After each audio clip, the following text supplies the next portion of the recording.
Hello, hello, hello. Hope everyone's having a wonderful day. And hello, Miss Cindy D. I hope you're having a wonderful day, young lady. Oh, we got a lot of things to talk about today. We really do.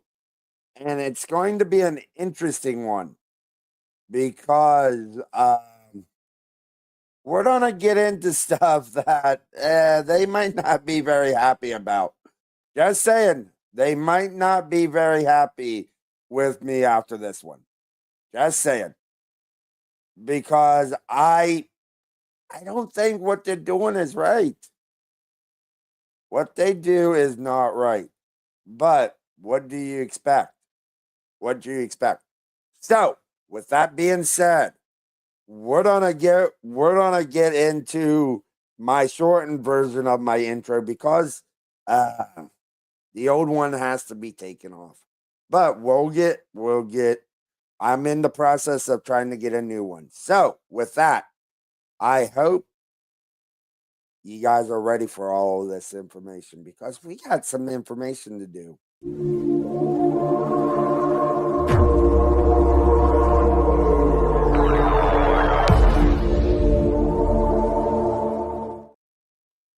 All right, let's get into this.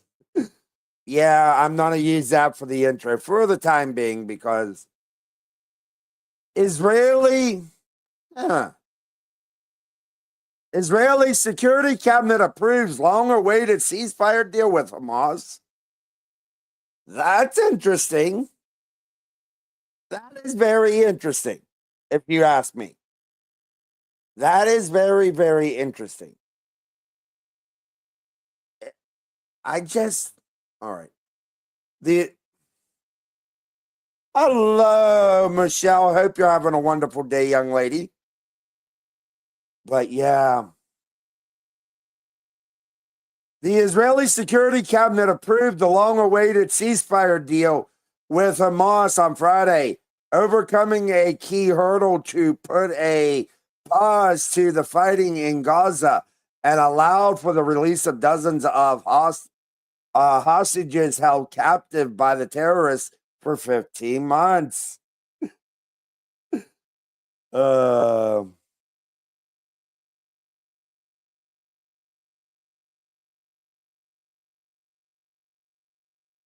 there you go. You should have something now. The 11 voting member of the Security Cabinet approved the deal with a simple majority vote. Prime Minister Benjamin Netanyahu's office said. All right, let's continue with this because there's more there's more to this than meets the eye. There is more to this than meets the eye. Believe me. Israeli strikes Gaza amid fragile ceasefire deal.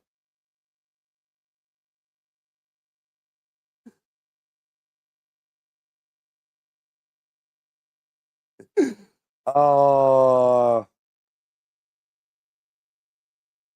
Israeli carried out fresh strikes on Gaza on Thursday and accused Hamas of backtracking on parts of a fragile ceasefire and hostage release deal before an expected vote by its cabinet. The truce, announced by mediators Qatar and the United States on Wednesday, would take effect on Sunday and involve the exchange of Israeli hostages for Palestinian prisoners, after which the terms of a permanent end to the war would be finalized. Oh, let's continue. Let's continue. We got more. Israeli signs deal to produce Iron Dome missiles locally, reducing U.S. dependence. It's almost like they don't need us anymore. It's almost like these people don't need us, which would be a good thing. I don't want, I think this is, it's going to be interesting. The Israeli Minister of Defense signed a deal Thursday with the Israeli military contractor Rafael to produce more Iron Dome missiles locally using money from an $8.7 billion military aid package provided by the U.S. We give them the money, but they won't bring it back to us. Why ain't I surprised by that? The agreement is the first step towards greater Israeli independence for American weapons from American weapons manufacturers would provide to be an important vulnerability during the ongoing war, as it gave the Biden administration leverage to demand changes to Israeli military tactics that often shield terrorists and expose Israeli soldiers to greater risk.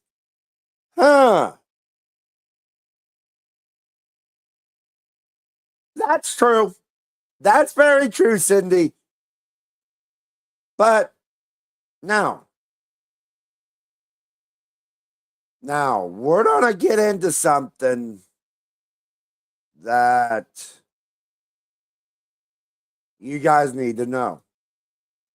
We're going to make these tweets a little bigger, because I'm about to show you something. I feel sorry for this. Is it wrong of me to feel sorry for Biden? Is it wrong of me to feel sorry for Biden?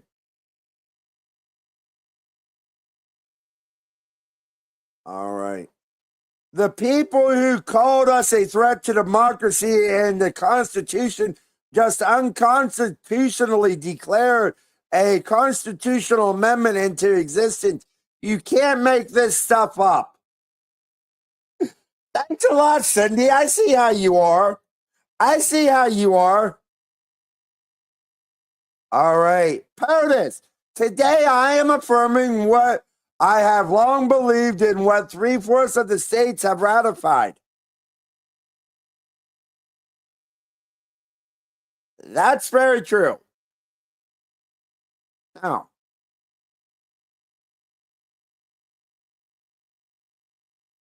we're going to get into more of this. Now, let's stop the video. Let's go to Mr. Biden. Let's hear what he has to say. Second, just over 100 years ago, a pioneering group of women proposed the Equal Rights Amendment to enshrine the principles of gender equality in our Constitution. Throughout my career, I've been clear. No one should be discriminated against based on their sex. And in order for the amendment to be ratified, it requires 3/4 of the states to ratify it. That benchmark was passed when Virginia ratified the ERA a few years ago. Today, I affirm the Equal Rights Amendment to have cleared all the necessary hurdles to be added to the U.S. Constitution now.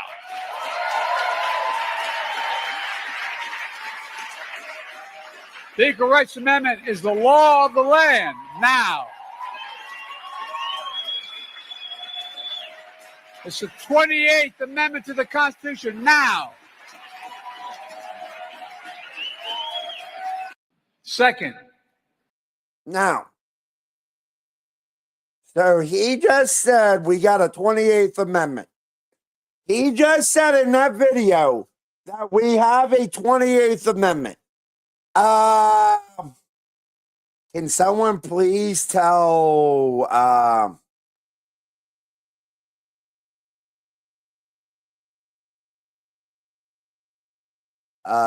this isn't actually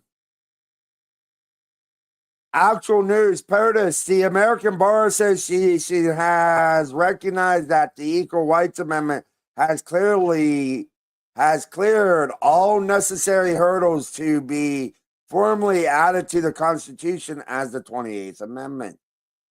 All right.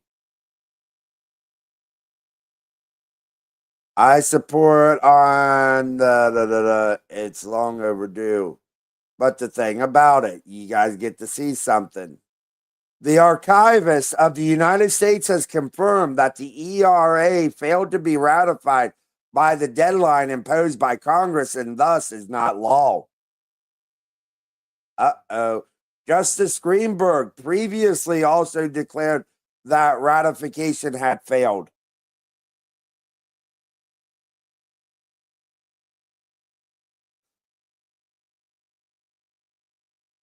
That is very true. That is very true. So, the thing about it, there is no 28th Amendment. There is, it's interesting to actually see these people.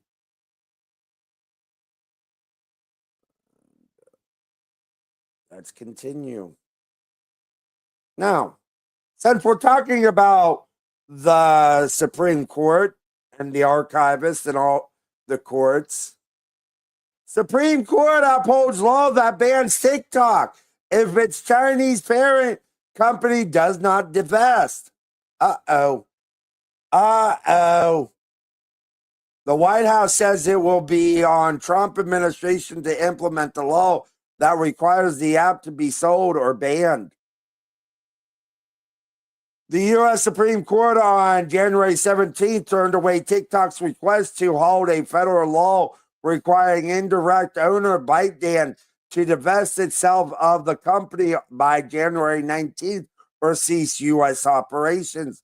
The nation's highest court took action in the fastest track case 7 days after oral arguments on January 10th in TikTok Incorporated v. Garland and its companion case Firebar versus Garland. Now, I want to show you something. I want to show you this for a reason. Trump invites TikTok CEO to inauguration, sparking rumors he will save the platform. That's interesting. The chief executive of TikTok has been invited to attend President-elect Donald Trump's inauguration next week, igniting hope amongst the platform's millions of U.S. users that the platform will be saved from being banned. Xu Zhu will reportedly sit in a position of honor on the dais, which is typically reserved for family members, former presidents, and other important guests. TikTok currently boasts more than 170 million American users, with around 20 billion of estimated revenue in 2025. That's interesting.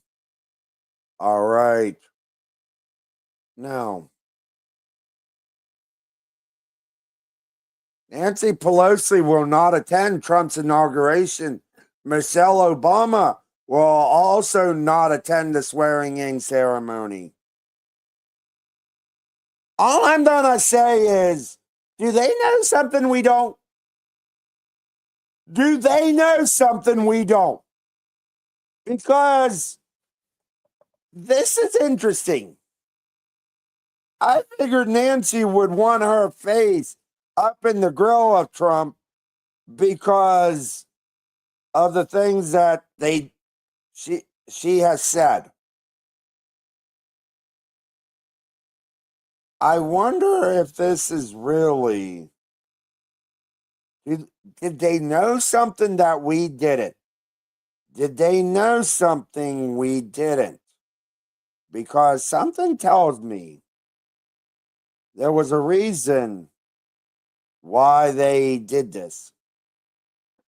There's a reason why they did this.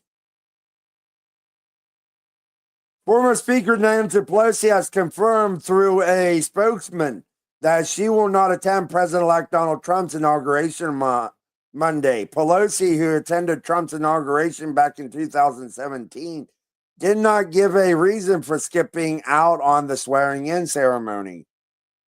Notably, the Democrat broke her hip. We know that. All right, let's continue. Let's continue because I know you guys have probably seen this already, but something tells me There's more to this than just what they're telling us. There's more to this than what they're telling us. Trump swearing in to move indoors due to cold weather, sources tell Fox News. President-elect Trump's inauguration is the forecast to be one of the coldest on record. All right. Swearing in ceremony for President-elect Trump's inauguration will be moved inside because of cold weather forecast for Washington, D.C., Fox News has learned. Trump announced Friday that he had ordered that his inaugural address and other ceremonial prayers and speeches be held in the U.S. Capitol Rotunda due to unexpected winter conditions. The weather forecast for Washington, D.C. with the wind chill factor could take temperatures into severe low records, Trump posted on Truth Social addressing the expected cold. I'm going to say this. I honestly think there's more to this. There is more to this because of what I'm about to show you. There is more to them moving this inside. There's more to it. I know this is over a week ago, but I want to show you this. I just found out about it. USCP stops arrest man with machete and knives at security screening.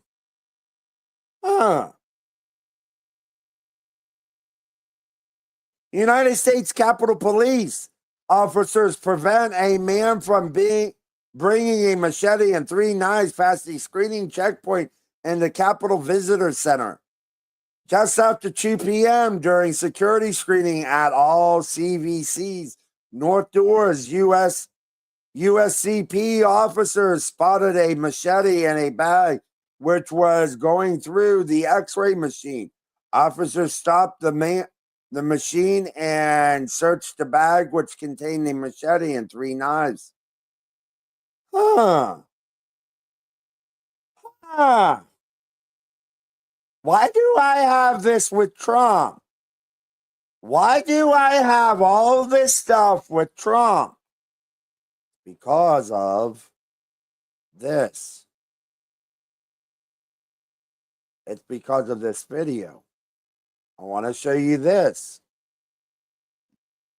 There's a reason. There's a reason why everything was taken inside. So here you go. Listen. The biggest threat, I think, for all of us remains the lone actor. Just in the past week, while President Carter was lying in state, we had 2 lone actors show up at the Capitol. One trying to bring in knives and a machete. Another one who was trying to, what I believe, to disrupt the proceedings by setting their car on fire down in the Peace Circle area. U.S. Capitol Police were able to interdict these folks before they had a chance to do any harm. But that threat of the lone actor remains the biggest justification for us being on at this heightened state of alert throughout the next week.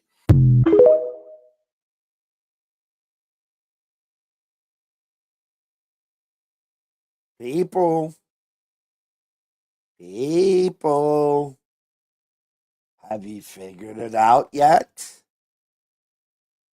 Have you figured out what this is really about? Why it's with Trump and the inauguration? Anyone have any idea why I've been warning?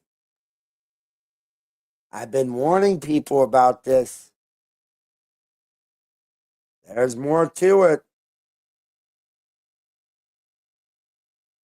Let's continue. Trump's official inauguration portrait is here. Go ahead and grab some tissue, libs. Oh, he is the best troll.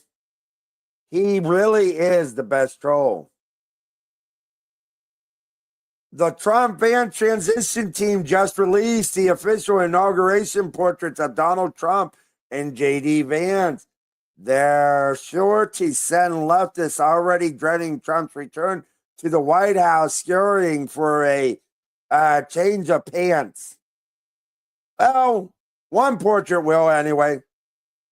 In just 3 days, Donald Trump will be sworn in as the 47th president of the United States, and J.D. Vance as the 50th vice president of the United States. And their official portraits are here, the team said in a statement. Anyone know who that looks like?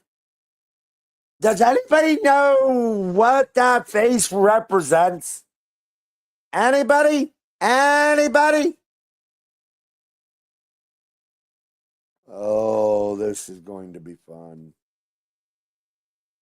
Trump is a troll. Trump is a troll. He is. He is.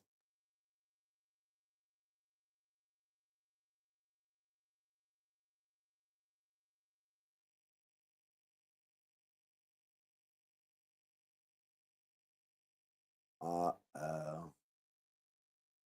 Uh-oh. And thank you to Miss Tay. I got something else to talk about now.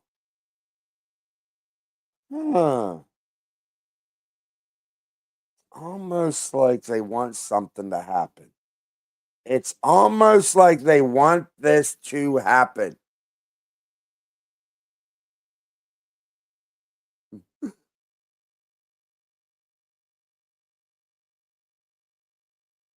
All right. That's we got another thing to talk about that was just sent to me. This was just sent to me. Exclusive. Local police departments are refusing to help DC secure Trump's inauguration. Hey, leftists! We know. We know. We know what you're trying to do.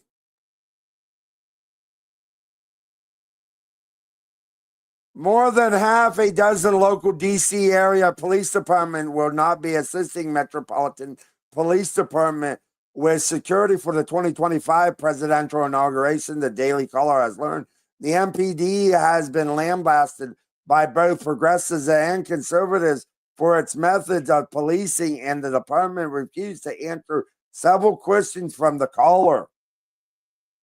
The decision by these departments could leave MPD with hundreds fewer officers than they typically be able to rely on for an event of this magnitude. While MPD claimed thousands of officers will assist with security, several local departments told the caller they will not be helping. Most were vague with their reasons for skipping this year's inauguration, but one department confirmed in an email that it was because of a dispute over a memorandum of understanding or agreement between departments with MPD. Uh-oh. I was told that based on the current MOU, we will not be assisting Metro PD. A spokesperson for Montgomery County Police Department in Maryland told the caller. MCPD was not the only department to make that decision. I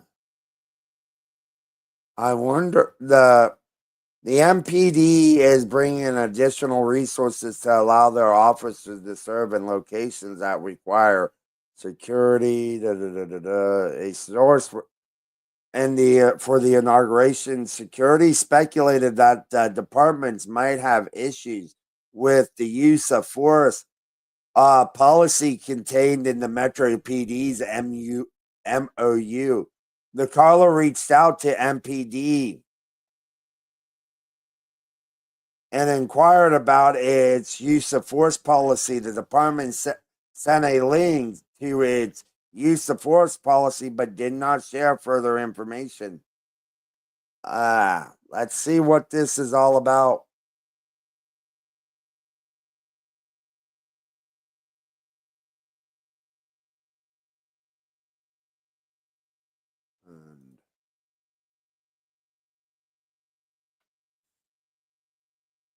MPD's original statement, however, notes the possibility of demonstrations at the inauguration.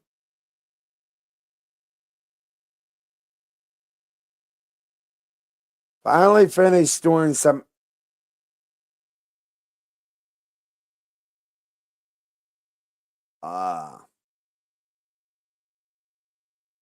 So I'm gonna have to read what this says because something tells me there are some that they changed it up.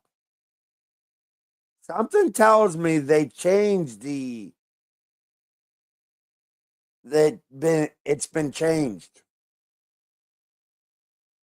But yeah, I will put that into the description here in a little bit.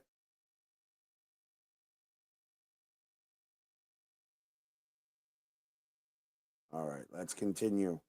CNN poll. Majority expected Trump to do good job. Huh. That's interesting. That is an interesting poll.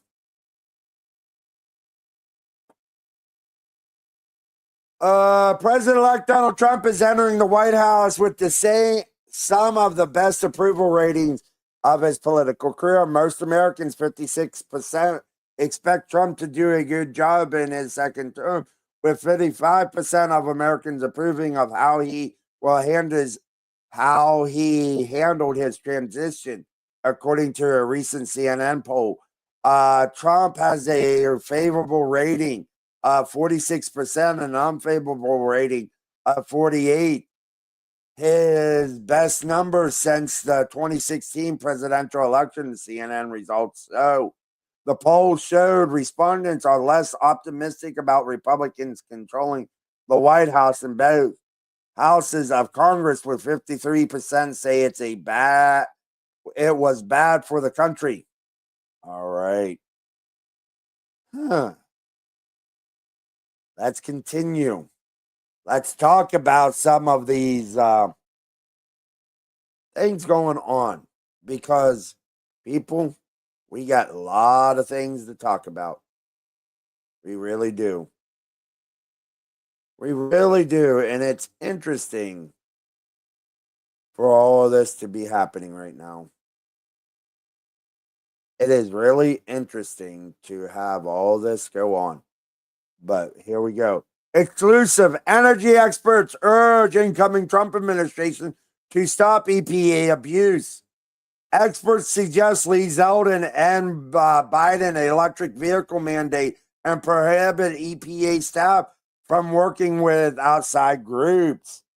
A coalition of energy experts on Thursday urged the incoming Trump administration to take dramatic action to ditch regulations imposed by the Biden Environmental Protection Agency and unleash American energy, according to the memo exclusively shared with the Daily Wire.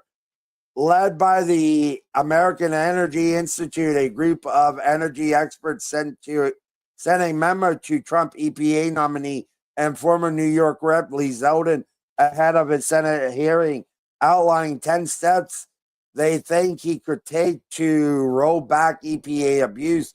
The memo was also sent to Trump's transition team and co-signed by the Emergency and Environmental Legal Institute, Truth in Energy and Climate, and the American Lands Council. All right, let's continue. Lee Zeldin lays out how he'll restore America's energy dominance as EPA administrator. All right.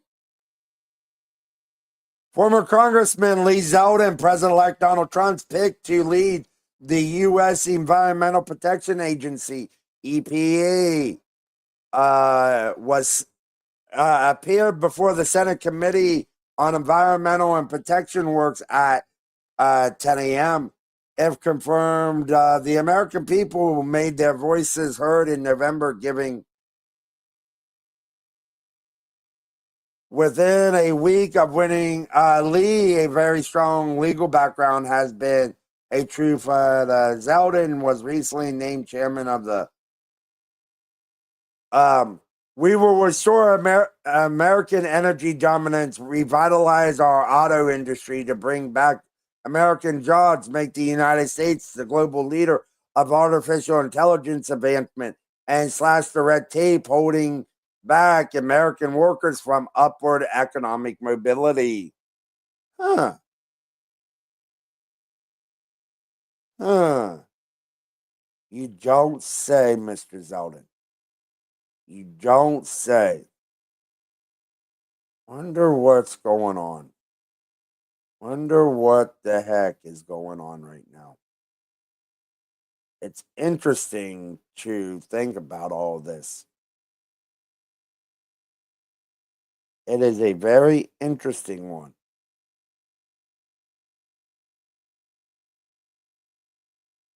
It is very interesting.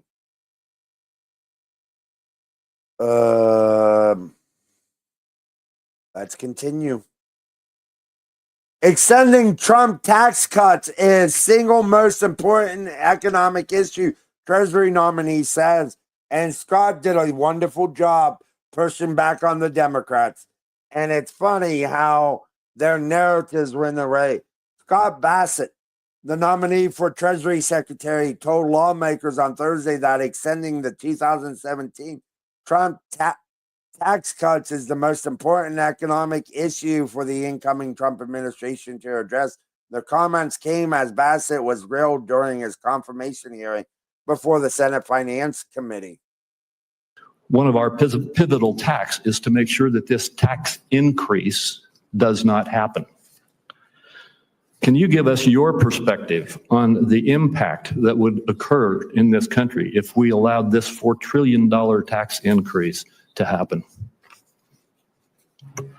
Senator Crapo, thank you for this, and thank you for the meetings over the past few weeks.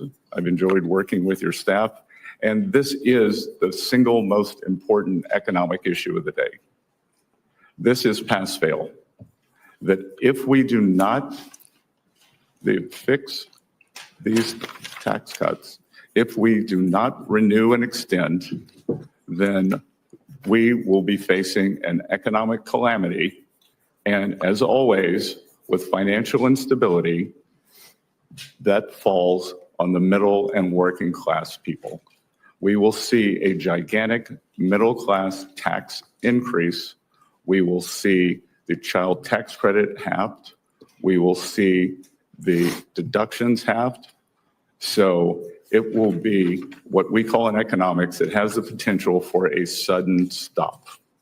And as I said, traditionally with these sudden stops, it falls on working Americans.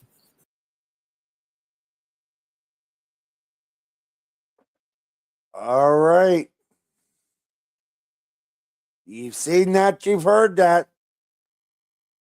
Let's continue with all this stuff. Believe me, these hearings are. Trump's Treasury nominee turns tables on Sanders and tests the exchange about Biden's oligarchy comments. The exchange comes after President Biden cautioned in his farewell address that the U.S. is headed towards an oligarchy. Well, for a very long time, we've already been in an oligarchy. But they don't like us to say that because it's about more to them. It really is about more than what they want to tell us. It's interesting that this is happening.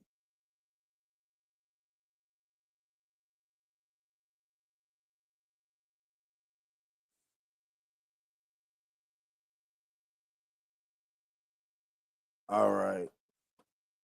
And here we go. we have a corrupt campaign finance system in which a small number of billionaires in both political parties make huge contributions into the presidential and congressional campaigns. When you have a small number of multi-billionaires who have enormous economic, media, and political power, would you agree with President Biden, who last night stated, and I quote, "An oligarchy is taking shape in America of extreme wealth, power, and influence that threatens our entire democracy, our basic rights, and freedoms," end of quote. That's what President Biden said last night. I agree with him. Do you? Mr. Sanders, how did you become how did you buy 3 houses on $170,000 a year? How did you buy 3 houses on $170,000 a year? Senator Sanders, I enjoyed our visit. Talk a little bit closer into the mic. I enjoyed our visit, and I hope you got my follow-up materials on the discussions, my We did. previous Thank you. writings on the tariffs and China. And look, the 3 billionaires who you listed that all made the money themselves.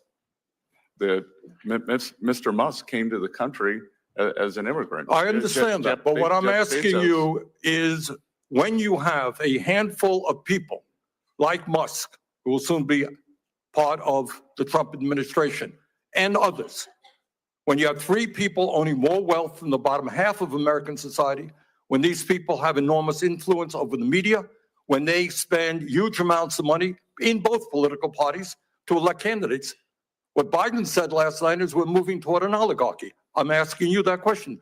Do you think, forget how they made their money, do you think that when so few people have so much wealth and so much economic and political power, that that is an oligarchic form of society? Well, No. I would note that President Biden gave the Presidential Medal of Freedom to 2 people who I think would qualify for his oligarchs. So This is not a condemnation of any one individual. I'm just asking you, would so few people have so much wealth and power? but Do you think that that is an oligarchic form of society? No. Senator, I think it depends on the ability to move up and down the income. No, that's not really the answer. I mean, even if you had that mobility, no matter who those individuals might be. All right, but let me ask you another question. Hey, Bernie.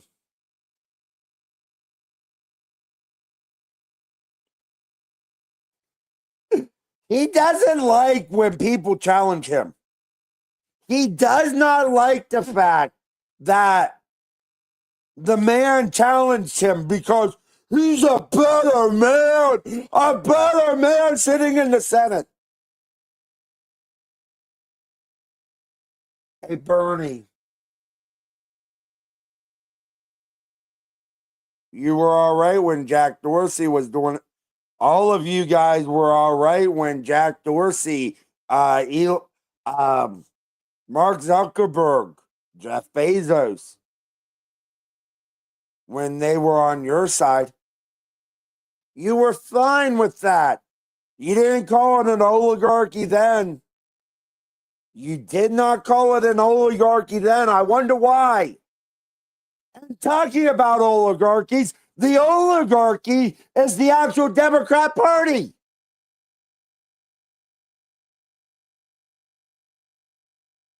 The oligarchy is the Democrat Party. Think about this. It was the oligarchs that threw Biden out of the race after him and Trump had a debate. It was the oligarchs that installed Harris. It was the oligarchs that screwed that in 2016 and 2020 screwed over Mr. Sanders. Uh-oh. Uh-oh. It's interesting, don't you think? It was the oligarchs that did all that stuff. It was the oligarchs that did all that stuff. Interesting to me. It really is interesting. I wonder when they're going to realize we see right through them. We see right through them. We really do. Let's continue. Let's continue with all of these nominations. What Pete Hegseth's hearing tells us about Trump's plans for the Pentagon. While the hearing didn't dive into foreign policy, Hegseth ordered a peek into weapons programs that may get more attention. In an often confrontational hearing today, Defense Secretary nominee Pete Hegseth went toe-to-toe with Senate Democrats over the role of women in combat diversity initiatives and possibly firing top generals. And while Hegseth's testimony was largely about his personal defense over his ability to lead the nation's military, his written comments give hints as to how the Trump administration views a number of key policy and technological issues. It's almost like these people don't realize what's going on. It's almost like they think we're stupid or something.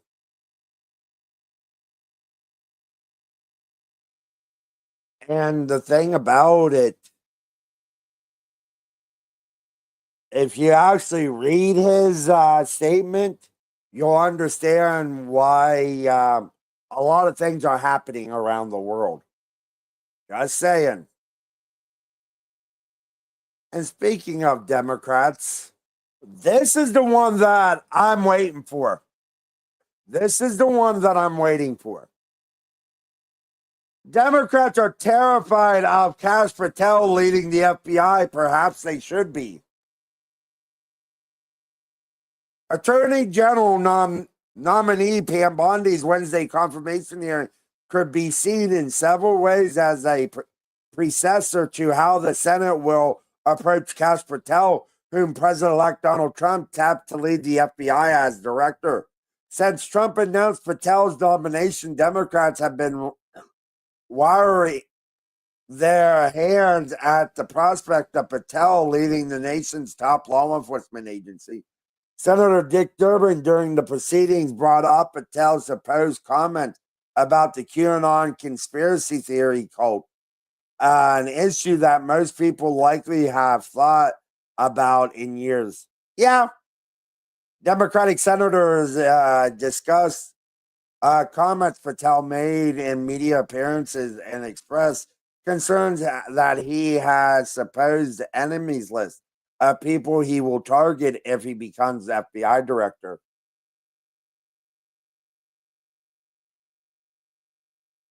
I bet you any money there's a list of Democrats that it's interesting to me that these people think we are stupid. They think we are stupid, and they get to determine what we do. It's a very interesting thing to come about.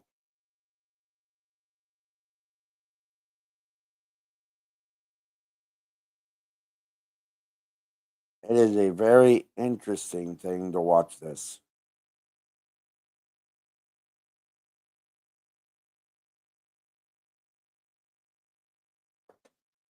But I want Senator Adam Schiff towards Kash Patel. First of all, Kash Patel should not be confirmed. Why? You're afraid we'll find out who was a certain individual that you are supposedly Liz Warren, who attacked Pete Hegseth over his extremist Christian tattoo, has ties to a Hamas apologist organization. I want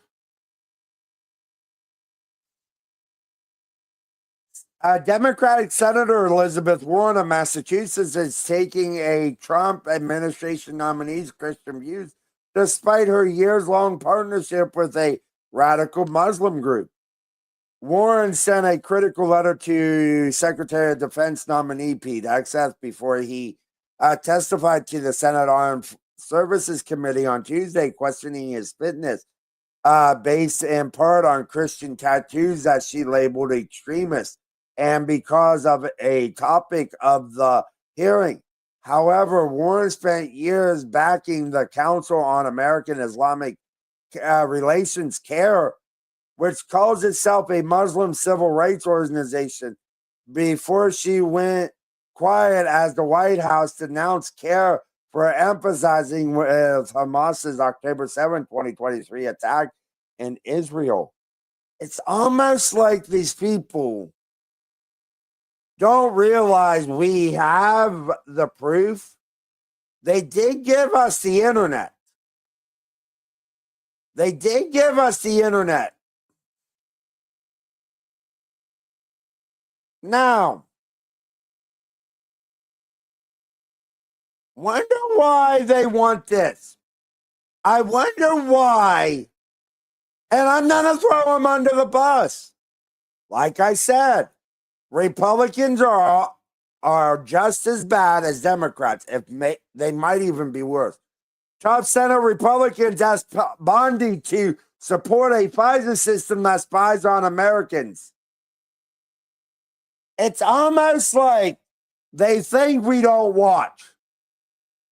It's almost like they think we don't watch this stuff.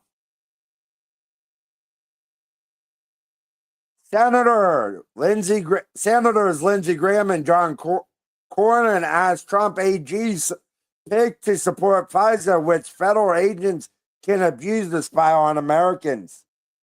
Yes, I'm throwing these people under the bus too. I throw them all under the bus.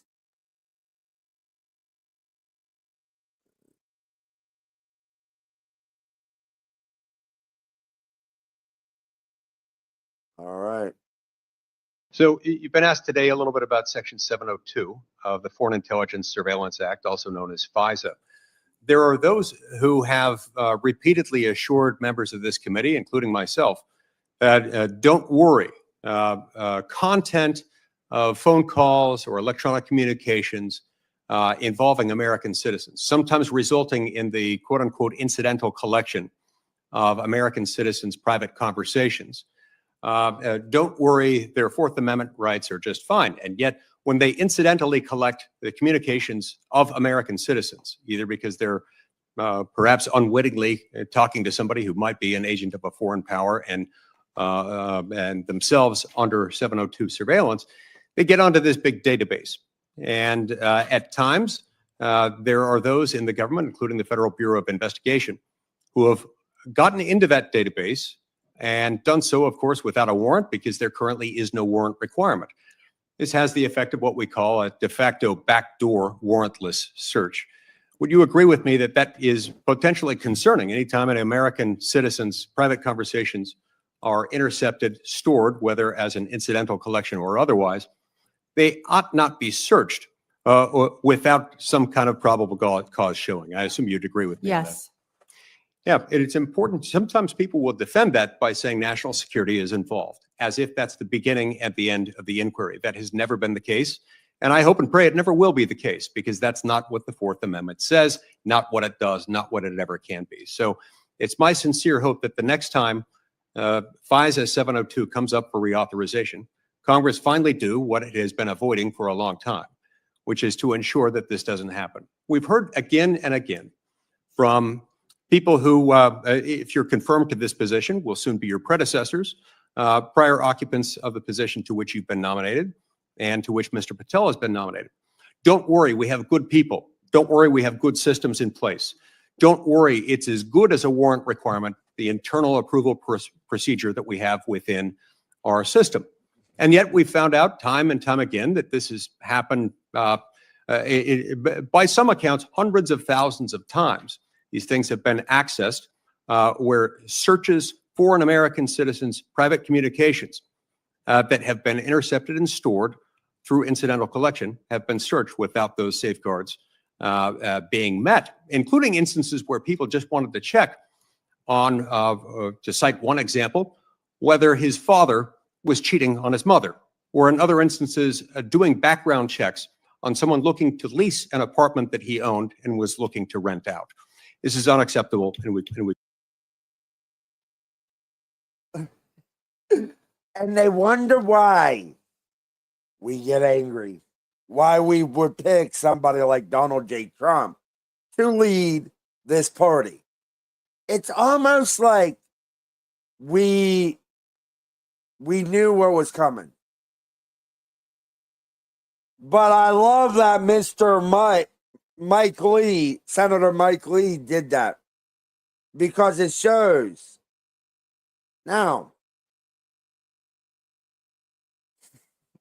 this will piss off a lot of people. This is going to piss off all the right people. GOP pushing to make remain in Mexico federal law.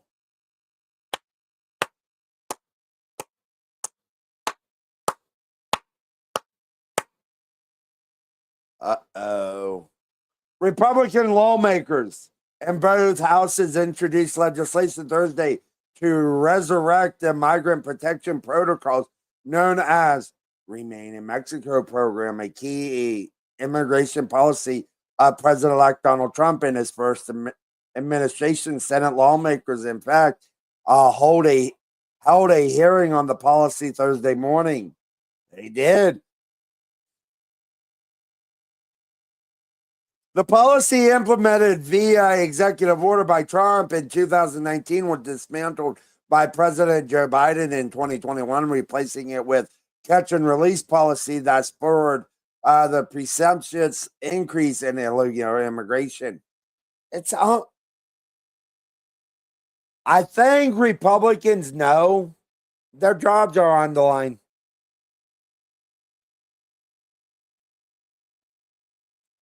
It's almost like they know their jobs are on the line.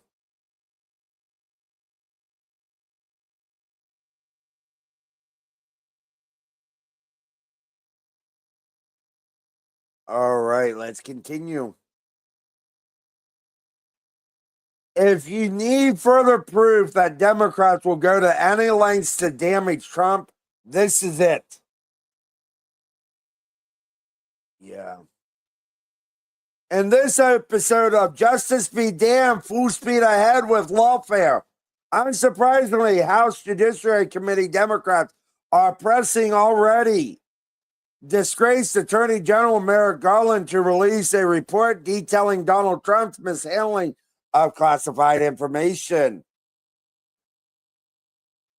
Almost like these people just don't realize.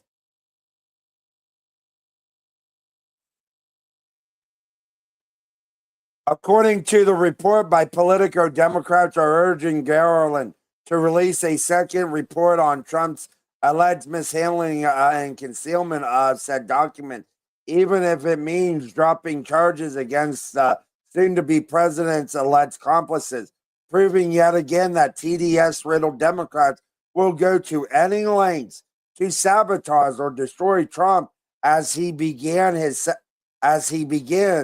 his second term in office. It's almost like they're showing their true colors.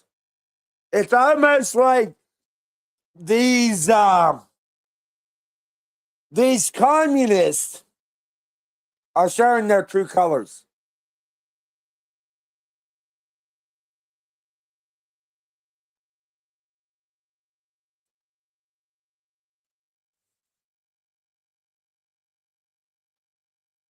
And I want to see.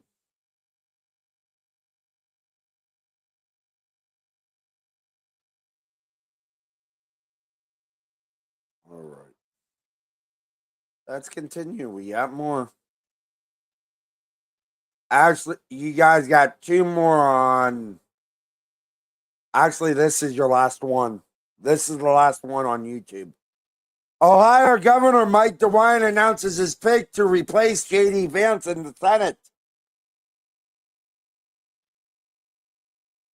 Ohio Governor Mike DeWine announced on Friday that he selected Lieutenant Governor John Huston to replace Vice President-elect J.D. Vance in the Senate. This deployment comes as President-elect Donald Trump and Vance are set to take office on Monday. DeWine made the announcement in an X post. Huston has been a prominent figure in Ohio politics for over 2 decades. He started when he became a state representative in 2000. He later served as Speaker of the House from 2005 to 2009. He was elected as state senator in 2008. So,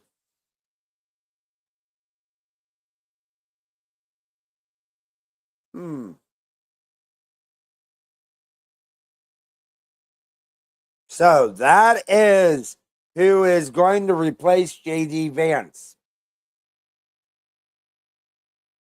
To the people on YouTube, you guys have a good afternoon. I am done over there for the time being.